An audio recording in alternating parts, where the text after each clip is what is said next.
आप सभी का ऑल इंडिया कांग्रेस कमेटी के इस विशेष प्रेस वार्ता में बहुत बहुत स्वागत। आज हमारे बीच जो शख्सियत है वो किसी परिचय के मोहताज नहीं, आप सब उन्हें जानते हैं, जिनको मोदी जी का बहुत प्यार मिला है। उनको फ्लाइट से उतारने तक उनकी मोहब्बत इनके लिए है मोदी जी की। तो ऐसे ऑल इंडिया कांग्रेस कमेटी के चेयरपर्सन, मुख्य प्रवक्ता देश के और CWC member, Congress working committee के मेंबर पवन खेड़ा जी हमारे बीच उपस्थित हैं। मेरे सहकारी, मेरे साथी जिन्हें आप सब अच्छे से जानते हैं, महाराष्ट्र प्रदेश कांग्रेस कमेटी के सोशल मीडिया के चेयरमैन सम्माननीय विशाल जी मुक्तेमार यहाँ उपस्थित हैं। एक महत्वपूर्ण विषय को लेकर 18वीं लोकसभा का चुनाव चल रहा है, सभी लोग प्रचार में व्यस्त हैं। ऐसे में कुछ महत्वपूर्ण विषयों को लेकर, कुछ राष्ट्रीय विषय और कुछ स्थानिक विषय भी लेकर पवन खेड़ा जी आपके बीच, हमारे बीच आए हैं। मैं आपका ज्यादा समय न लेते हुए सम्माननीय पवन खेड़ा जी से विनती करता हूं कि वो आपको संबोधित करें। नमस्कार, धन्यवाद अतुल जी और हमारे साथी धन्यवाद जी। शायद इस हॉल में मेरी दूसरी प्रेस वार्ता। आप में से कई चेहरों से मैं वाकिफ हूँ, कई लोगों के नंबर भी हैं, आपके संदेश भी आते हैं, कई बार जवाब दे पाता हूँ, कई बार नहीं दे पढ़ता सब संदेश। बहुत महत्वपूर्ण दौर से ये देश गुजर रहा है और जिसको इंग्लिश में कहते हैं डिसाइसिव फेज डेमोक्रेसी, लोकतंत्र के लिए बड़ा निर्णायक मोड़ है। ये चुनाव तय करेगा कि देश और लोकतंत्र की दिशा भूमि की धरती पर बैठकर मैं ये बोल रहा हूं, बड़े जिम्मेदारी से बोल रहा हूं कि हमारा संविधान बचेगा या नहीं बचेगा। सबसे बड़ा सवालिया निशान अब उस पर लगे।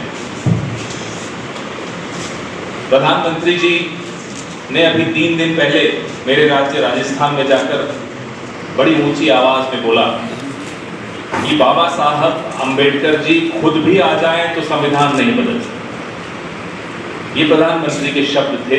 एक दिन बाद, सिर्फ 24 घंटे बाद, भारतीय जनता पार्टी के अयोध्या के सांसद लल्लू सिंह बोले कि हमें 400 सीटें दे दो, हम संविधान तभी बदल पाएंगे, नहीं तो नहीं बदल पाएंगे। ये 2 जवानों से बात करने की जो बीमारी है, ये भारतीय जनता पार्टी में आज से नहीं है, पुरानी।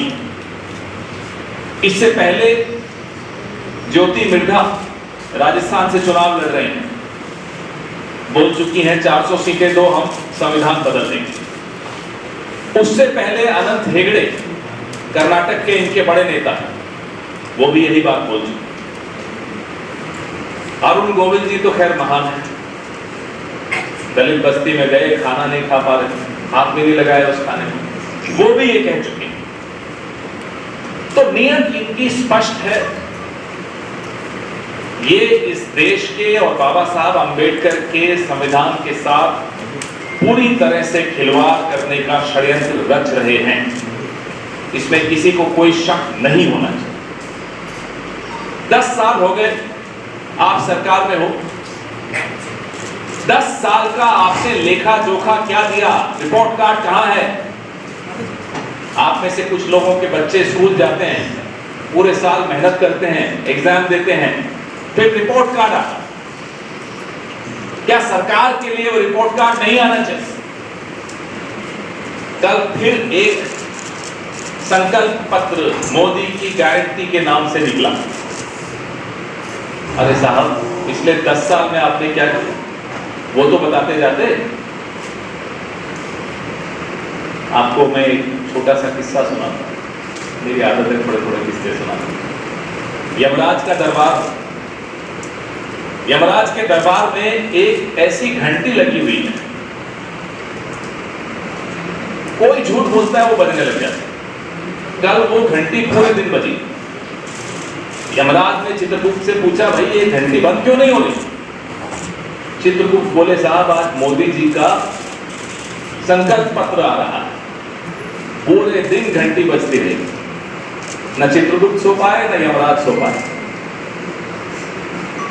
अब इस देश के प्रधानमंत्री की छवि ऐसी हो गई है कि उनकी जुबान पर लोगों को भरोसा नहीं रहा, उनके मुंह से निकले शब्द पर लोगों को भरोसा नहीं रहा। ये इस देश में पहली बार हो रहा। हर प्रधानमंत्री का एक इकबाल था, उन पर लोगों को भरोसा रहता था। दो लोगों की सरकार, एक, अब तो दोनों सफेद दाढ़ी है, तो मैं नहीं कह सकता एक काली दाढ़ी एक सफेद दाढ़ी, अब तो दोनों सफेद। दो लोगों की सरकार वो तय करते हैं कि आरक्षण रहेगा या नहीं रहेगा, संविधान बदलना है या नहीं बदलना।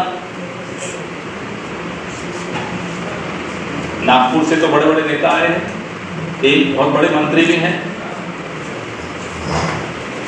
नितिन गडकरी जी। ये सीएजी की रिपोर्ट सबको दिखाएं, बिल्कुल दिखाएं। ये सीएजी की रिपोर्ट हमारी 10 साल की सरकार में जब सीएजी की रिपोर्ट आती थी, उस वक्त आप लोग डिबेट्स करते थे, उस पर चर्चा करते थे, संसद में चर्चा होती थी, सड़क पर आंदोलन होते थे और एक्शन भी लिया जाता था। ये सीएजी रिपोर्ट का क्या हुआ हमें नहीं मालूम। ये भारतमाला परियोजना की सीएजी रिपोर्ट, बड़े गंभीर आरोप हैं, कोई छोटे मोटे आरोप नहीं है, बड़े भारी भ्रष्टाचार के आरोप। कंपनियों ने जिनको ठेके मिले, हजारों करोड़ के ठेके जिन कंपनियों को मिले, उन कंपनियों ने अपने दस्तावेज, अपने कागज, अपने डॉक्यूमेंट्स फर्जीवाड़े से बनाए और ठेके हासिल किए। ये मैं नहीं कह रहा, ये सीएजी रिपोर्ट कह रहा है। ये सीएजी कह रहा है भारत का छोटा आरोप नहीं है। 1 लाख करोड़ के बॉन्ड इन्हीं के मंत्रालय ने निकाले बिना cabinet committee of economic affairs के अप्रूवल में। कभी हुआ है? इंग्लिश में कहते हैं बनाना रिपब्लिक। ये कोई बनाना रिपब्लिक है क्या कि जो मन में आया कर दिया, जिसके मन में आया कर दिया? 1 लाख करोड़ के बॉन्ड। हमारे वक्त national highway authority of India पर जो लोन था, ऋण था, वो 40,000 से कम था। आज जो इंटरेस्ट दे रहे हैं लोन पे, वो 38,000 करोड़ पे चला गया। पूरा ऋण 40,000 करोड़ का हमने लिया था। इन्होंने कितना ऋण ले लिया है उसको आपका अंदाजा आप नहीं लगा सकते, जिसपे इंटरेस्ट ये लोग 38,000 करोड़ का दे रहे, बिना सोचे समझे, बेतहाशा। 1 लाख करोड़ के बॉन्ड का अप्रूवल लिए बगैर आपने कर दिया। क्या उस पे सॉवरेन गारंटी है? कहां है ईडी? कहां है सीबीआई? नोटिस गया क्या नितिन गडकरी जी को या इन कंपनियों को, या इन कंपनियों के खिलाफ एफआईआर हुई जिन्होंने फर्जी दस्तावेजों के आधार पर ठेके ले लिए, बड़े बड़े हजारों करोड़ के ठेके ले लिए फर्जी दस्तावेजों के आधार? ईडी सीबीआई को हम सबके पते मालूम है, अतुल जी का भी पता मालूम है, उत्तमेवार जी का भी पता मालूम है, मेरा भी पता मालूम है, सबका पता मालूम। हमारे एक साथी वरिष्ठ नेता चले गए वहां, उनका पता भूल गए, डायरेक्टरी से साफ, यहीं के पास ही में है, जानते हैं आपको। लेकिन इनमें से किसी को कोई ईडी नहीं, कोई सीबीआई नहीं, कुछ नहीं, क्यों? ये हमारे सवाल है, बड़े गंभीर सवाल है, क्योंकि सीएजी ने बड़े गंभीर आरोप लगाए हैं, नितिन गडकरी जी पर लगाए हैं, उनके मंत्रालय पर लगाए हैं, एनएचएआई पे लगाए हैं, भारतमाला परियोजना पर लगाए हैं, द्वारका एक्सप्रेसवे पर लगाए हैं। कोई छोटे आरोप नहीं है। जो कंस्ट्रक्शन का कॉस्ट है, जो कीमत है ये सड़कें और हाईवे बनाने की, जो सीसीए का अप्रूव्ड कॉस्ट है उससे 2 गुना ज्यादा, डबल से भी ज्यादा। अभी भ्रष्टाचार नहीं है तो क्या है? इलेक्टोरल बॉन्ड का आपने किससे सुने? रोज सुन रहे हैं, आपके कुछ साथी निकाल के दे भी रहे हैं, कई चीजें ला रहे हैं। फॉरेस्ट और एनवायरमेंट क्लियरेंस के बगैर प्रोजेक्ट्स को आपने अप्रूवल दे दिया। नागपुर तो टाइगर कैपिटल है, बहुत जंगल आसपास बहुत हैं, आप सोचिए कि सारे जंगल साफ करने का आदेश दे दें बिना किसी अप्रूवल के, बिना किसी क्लियरेंस के, पर्यावरण की चिंता किए बगैर इस तरह से इन्होंने काम किया है। और जो डिले, जो विलंब हो रहा है कंस्ट्रक्शन, सिर्फ उस विलंब का नुकसान 91,000 करोड़। अभी तो मैंने आपको सिर्फ 4-5 बिंदु बताए हैं। ये रिपोर्ट आप जब पढ़ेंगे आपको समझ में आएगा कि हुआ क्या है पिछले 10 साल। मोदी जी अब भ्रष्टाचार पे जब बोलते हैं तो लोगों को हंसी आती है, लोगों को इलेक्टोरल बॉन्ड्स याद आ जाते हैं। वसूली का जो धंधा चला रखा है, धमकी दी, पैसा ले लिया, पोस्ट पेड और प्रीपेड सिस्टम चल रहा है, ईडी भेजी, फिर पैसा वसूल लिया। और चंदा और धंधा का जो कनेक्शन इन्होंने बनाया, पहले चंदा लो और फिर उनको धंधा लो का मतलब, ये आपको इसमें NHAI के कामों में भी दिखेगा। और पूरी भारत सरकार इसी आधार पर चल रही है, पूरी भारतीय जनता पार्टी इसी आधार पर चल रही है। हर जिले में, इस देश के हर जिले में इनके 5 स्टार ऑफिस ऐसे ही नहीं बन रहे। ये पैसा कहां से आ रहा है? संघ के भी, संघ के अलग अलग जो संगठन है उन सब के कार्यालय बन रहे हैं, बड़े बड़े पैसे लुटाए जा रहे हैं। हो क्या रहा है? ये बाय 1 गेट 1 फ्री है क्या? कि बीजेपी को वोट दो, संघ साथ में मुफ्त में मिलता है? बिना चुनाव लड़े रिमोट कंट्रोल लेकर वो तय करते हैं इस देश में कौन क्या करेगा, कौन क्या खाएगा, कौन क्या पहनेगा, कहां कितना पैसा खर्च होगा, किस कंपनी से कितने पैसे लेने हैं। क्या इसलिए है ये सब?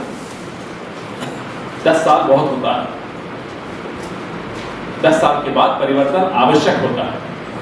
हम लोग एक सकारात्मक एजेंडा के साथ आप लोगों के सामने आए हैं। हमारी जो 5 न्याय की बात राहुल गांधी और मल्लिकार्जुन खड़गे साहब करते हैं, पूरे देश को बात समझ में आ रही है। इस 2 नौजवान आत्महत्या कर रहे हैं। इस देश में एक दिन में 30 किसान आत्महत्या कर रहे हैं। ये न्याय की बात जब राहुल गांधी करते हैं तो ये सब आंकड़े सामने रख कर फिर करते हैं, लोगों से बात करते हैं, किसानों से बात करते हैं, नौजवानों से बात करते हैं, फिर ये न्याय की बात। तो 30 लाख नौकरियों की बात जब हम करते हैं तो हम पूरे दावे के साथ करते हैं, क्योंकि ये रिक्त पद हैं, ये वैकेंसीज हैं जो पिछले 10 साल में नहीं भरी गई है, हम भरेंगे, ये गारंटी।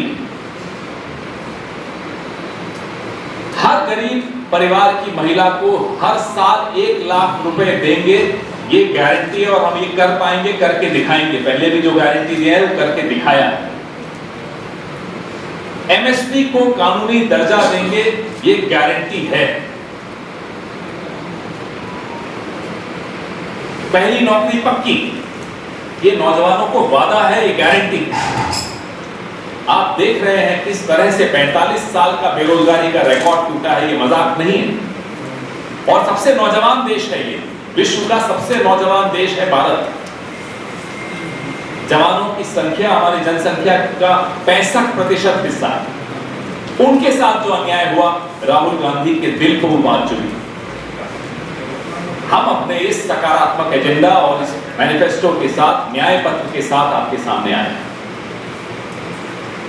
जैसा मैंने आपको कहा, अगर संविधान बचाना है, लोकतंत्र बचाना है, अपने नौजवानों को बचाना है, अगली नस्लों को बचाना है, किसान को बचाना है, उसकी फसलों को बचाना है, तो इस बार वोट बदलना होगा, सरकार बदलनी होगी। देश के जो सामाजिक सौहार्द था उसको छिन्न भिन्न कर दिया। हम बचपन से देखते आए हैं, सब एक दूसरे का त्योहार मनाते थे, खुशी खुशी मनाते थे, पूरा साल हर्षोल्लास से गुजरता था। ये नहीं देखते थे कि किस जाति का त्योहार है, किस धर्म का त्योहार है, सब मिलकर करते थे, खेलते थे। आज क्या स्थिति हो? हर चीज का राजनीति कर। ये पहले कभी नहीं हुआ, न कांग्रेस ने होने दिया, न होने देगी। कांग्रेस क्या, ये देश नहीं होने देगी, क्योंकि इस देश की तासीर अलग है। और नागपुर इस देश का भौगोलिक दिल तो है ही। आंख बंद करके नागपुर के बारे में सोचो तो ये देश का धड़कता हुआ दिल है। इस देश की धमनियों में जो खून बहता है वो इस धड़कते हुए दिल की वजह से बहता है, और नागपुर तय करेगा कि सरकार बदलनी है तो सरकार बदलेगी। आपके सवाल सर सभी 2004 का चुनाव आपने जरूर देखा होगा, करीब से देखा होगा। हम जीत कर आए। कौन प्रधानमंत्री बना? क्या कोई गांधी परिवार से बना?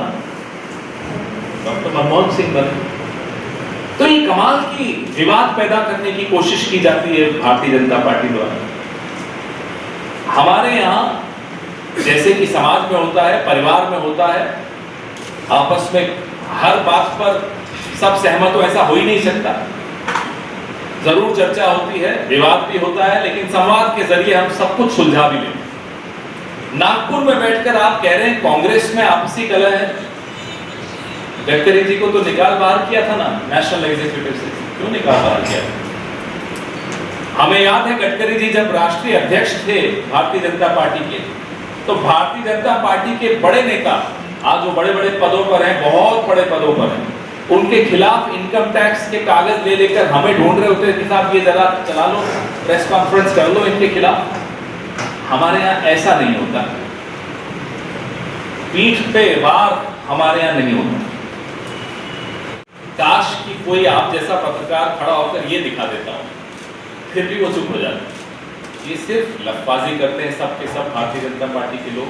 उपराष्ट्रपति का दर्जा अलग है, उनके लिए मैं नहीं कहूँगा कुछ, उनकी संवैधानिक पद है, लेकिन जो भी भ्रष्टाचार की बात कर रहा है भारतीय जनता पार्टी के लिए या उनकी सरकार के लिए, उसको ये दिखा